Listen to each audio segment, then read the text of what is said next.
बिस्मिल्लाहिर्रहमानिर्रहीम। अस्सलामुअलैकुम। मजलूम बीवियां अब ससुराल में मनचाही जिंदगी गुजारें। ससुराल के मजालिम से तंग और मजबूर खवातीन, बात तलाक तक पहुंच गई हो, शौहर से हर जायज बात मनवानी हो या शौहर बीवी को छोड़कर चला गया हो, कोई भी परेशानी हो, कोई भी जायज हाजत पूरी करवानी हो, उसके लिए ये अमल बहुत ज़बरदस्त है। बेशुमार ख़वातीन ने आज़माया और ज़िंदगी में सुख चैन ही पाया। अब उनकी ज़िंदगियां जन्नत बन गई हैं। जिन्होंने भी ये वजीफ़ा आज़माया, जिन्होंने भी ये अमल किया, उनकी ज़िंदगी में सुकून ही आ गया है। वो ससुराल में अच्छे दिन गुजार रही हैं।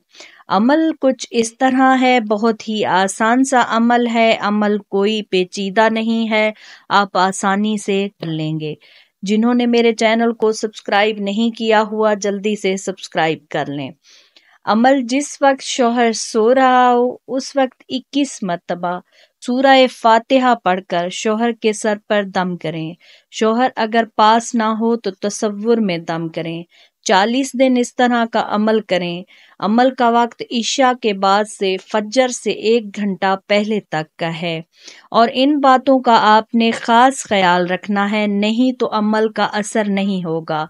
बावजू जाए नमाज पर बैठकर करना है। रोज़ाना एक मुकर्ररा वक्त पर ही अमल करना है। खावंद सोया हुआ हो तो खावंद के जागने पर अमल नहीं करना।